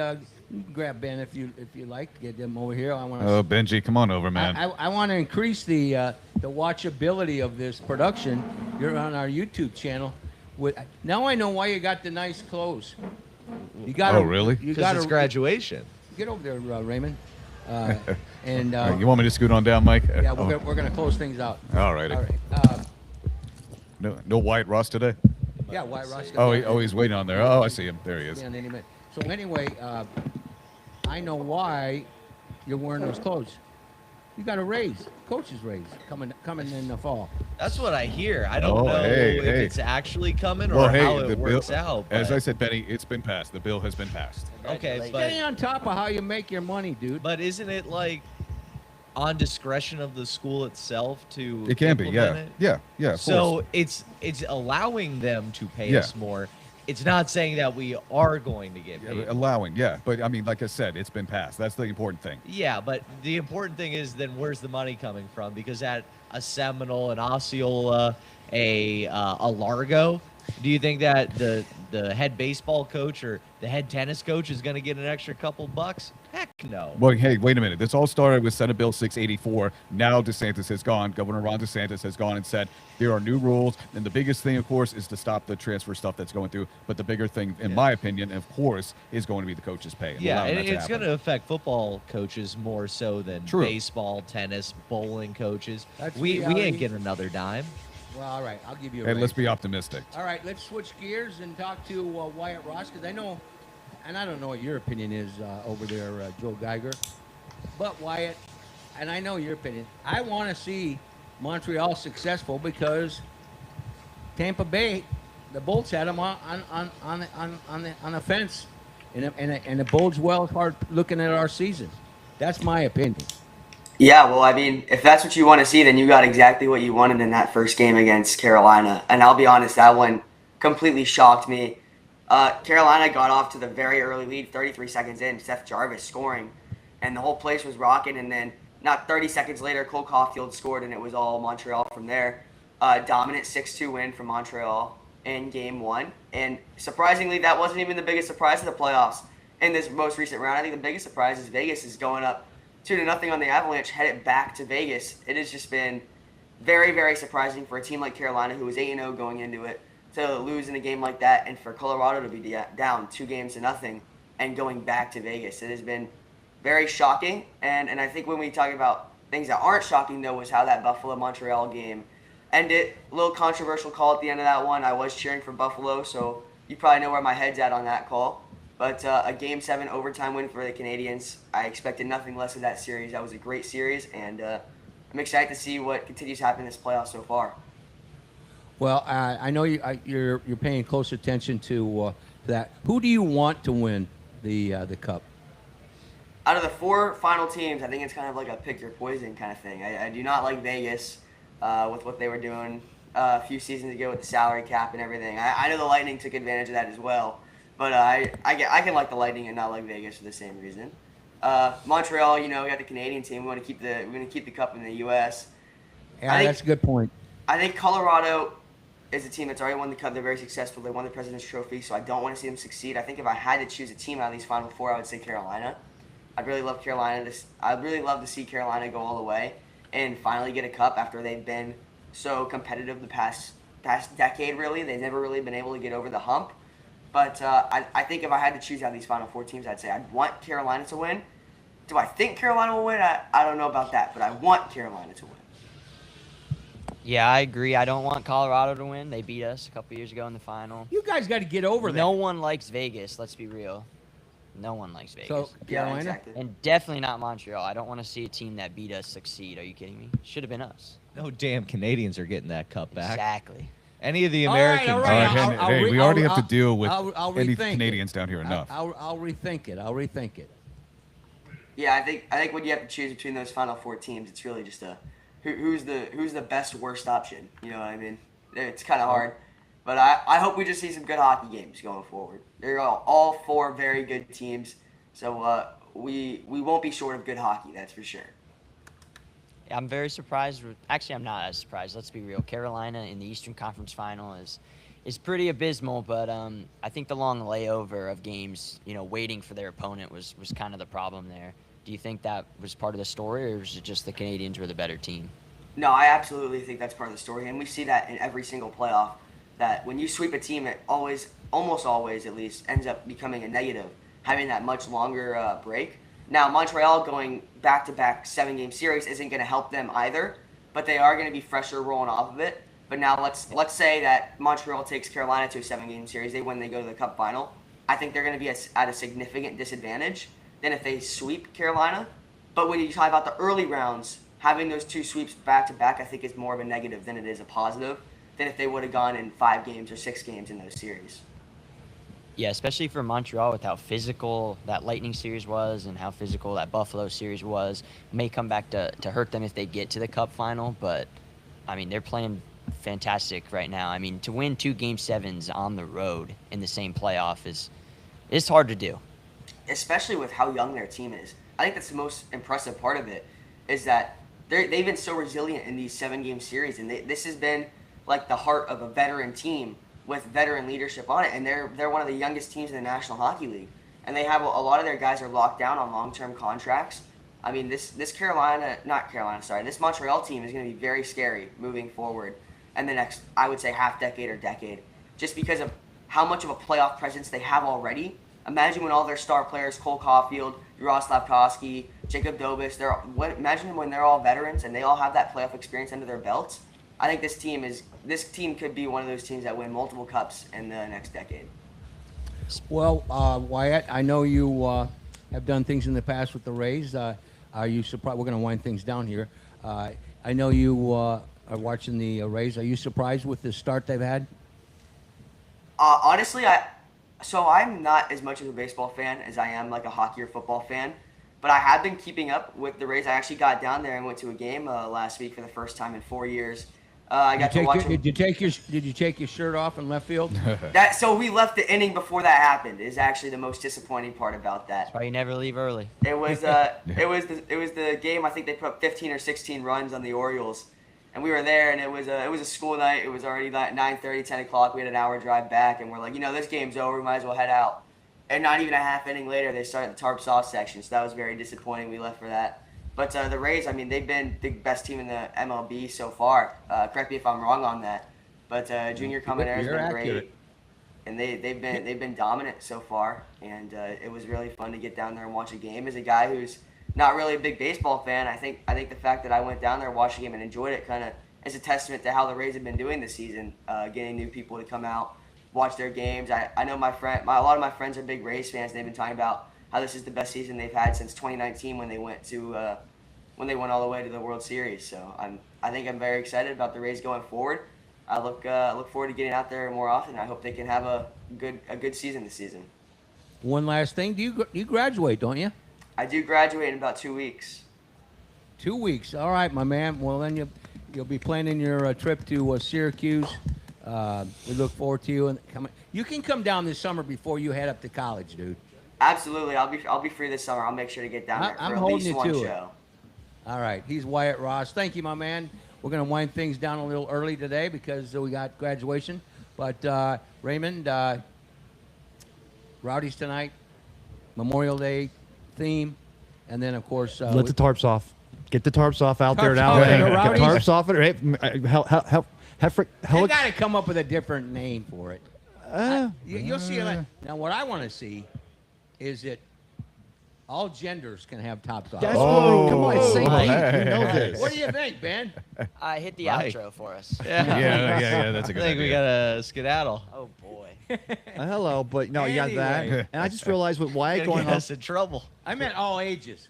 Oh, all ages. Whoa, Hey, whoa. I got a mustache now. You can't put me in that group. Let's go. Hey, It's all, Mike. it's all these young guys. Yeah. Anyway, Ben, got a little graduation action going on at 3? Yes, we do. Like, I think 3:45 is actual graduation time. I got to be there at 2. But we'll definitely be coming back here to Fergs to enjoy some of the world famous wings and maybe. So your maybe security- even Tampa Bay. Yeah, I know. You're going to be around your high school guys. You can't be having a chance. After they graduate, I'm done. Game over. You going up and watch the championship tonight? Or is it Championship Sunday. Sunday? So I'll probably head up there for that. Might hit the Rowdies game tonight. I mean, they're on a roll. I haven't been able to catch a game I'm yet. efforting you Been at guys school, all So media passes. So I'm hoping to get to that What do you tonight. guys call it these days? I'm getting ghosted. Oh, see, that's a kick in the Wow. grass. Hey, Yeah, that is Mike, welcome that to my is a- world We gave That him sometime. the is a kick sports. in the We grass. gave him Sports Connection karma. So Coach Casciato here 2 weeks before the season starts. They're unbeaten. You got to take care. Hey, they don't come through with credentials this week. The karma is going to be off. So somebody from the Rowdies better communicate Guess us. who I'm sicking on them? Because now we're one of the official supporters and sponsors, Fergs. I Yes, told sir. Mark yesterday in our meeting, I go, you are going to tell them they got to start coming on our show more often. And he's going to do that. Well, Mike, here, real quick before we wind down, of course, we had them on the show, and of course, they just won the state championship, and that is, of course, the Jesuit Tigers. So coming on the show did help Congratulations. them. Yeah, Connection karma. exactly. Connection Hey, karma. Yeah, and saw that clap from Tristan over there, but okay. Ben Botham. Yeah, that's me. That's somebody from this area. I clapped. Yeah, yeah. Yeah, like that. I gave Not a like clap. this, a gentleman's clap, but It was a clap. I'm very proud of them. okay. Joe, can I ask you about the taste test you guys did over there at the Oh, Bright man, House Field or such Baycare amazing Park? food. I'll tell you what. Yeah, What? So wait, you're saying that Jack. the You haven't seen Trop the has to video? step up their game? Is that what you're Well, saying? They have now better that- food? I'll be the Trop's food is just they're doing too much. Yep. Like I just wanted to get a Papa John's pizza, and now I got to eat Colony Grill. That thing's terrible. But 2-foot hot dog, but, 2-foot long hot dog, and and a like a pretzel dog. I'm just like I don't need to eat all that. Can I'll we see just get before like the a game. good quality hot dog Just instead of normal like food. a foot long hot dog? Like, I don't Well, need you know, a Ben, good think one. about this for a minute. Ben just said he wants Whenever a long hot Chicago dog. fans come down here and they see us put hot ketchup on our hot dog, they're probably looking at us like, "What is wrong with you people?" Well, they can stay up north. I don't care if they. I mean, don't- you've they had a don't Chicago like it. dog, right? You've had a Chicago I'm dog. never gonna have a Chicago dog. I Oh, don't need Benny, a Benny. whole rabbit's feast on my hot dog. I raw dog my My dogs. God, all right? Benny, Stop talking where's your about sense hot of dogs. adventure? Where's your sense of adventure? I don't put nothing on my hot dogs. I eat that thing Professional raw. I know. Nothing? Nothing. What the hell is wrong Just with you? I Ben- want it nice and crispy, a little burn on the grill, and I'm just eating that. Hey, come on, That's Benny. good. Oh, you do that? Enjoy that wiener, Benny. That's all I'll say. you- Yeah, it's okay. The foot long nachos are Yeah. You do that at a night when you are a little crispy? You No, I- grab a That's bread every and- night. I do that all the time. Summer's here. He'll be rolling. See, but you got to buy a good hot dog. You can't buy yourself like a Nathan's hot dog. Those things are garbage. What do you buy? I like Sabrett's. Those are pretty good. Sabrett's, Sometimes I'll get Feltman's, or I'll go down to Mazzaro's and I get an I forgot actual. what your family business is. So this guy knows his dogs. I know a good all right. wiener when I see one. Mike. Don't get, Hey, don't look, get, don't I get want on that. me. I want that on his tombstone. Hey, I knew a speak- good hot dog when I saw speak- one. Speaking of hot dogs, the great hot dog eating challenge that's in Atlantic City is going to. We're going to have a live report from our own. Luke Casserole is one of the interns that's on our golf show, and he's been down here before. His dad is the producer of that show, and he's telling me he'll have access to Joey Chestnut. Oh, Joey man. Jaws I'd be an Chestnut? absolute- I'd be Joey an- Chestnut. That'd be an absolute heaven. Did you see he had to have special permission to go to this year's? He beat up some guy in a Well, bar. he slapped somebody in a bar. All right. Hey. When you're Joey Jaws Chestnut, you gotta defend the belt a little bit. Somebody's talking smack to you, you gotta smack him right back. I bet he's gonna win again. You're damn Yeah, right he is. boy, that's a tough bet. All right, guys, great job. Excellent show and great conversation with the Big O. Two Big O's, Arrested Estrada, and then, of course, our own Oscar Garner III. And then thanks for bringing Tony down from Northeast Football, and then Wyatt Ross. So for our gang down here, I'm Mike Rickard. For Joe Geiger, Ray Kennedy, Baseball Ben Botham, Arrested Estrada, Oscar Garner III, Brad Richardson, Wyatt Ross, Tristan and Jacob, and Aiden, our incredible interns, Adam Fernandez, the man behind the plan, the director of our video streaming, and Joe Bordeaux over there at RadioSt.Pete.com. And remember, the Rays are on a roll. They'll be in a rain delay, and then tonight, get on down to Al Lang Stadium to watch your first place Rowdies. Thanks for listening to the Tampa St. Pete Sports Connection, a Shipyard Sports Connection production, wishing you and your families a fabulous weekend. God bless you. God bless America. And as always, be sure to have a championship weekend. And very important, have a safe Memorial weekend.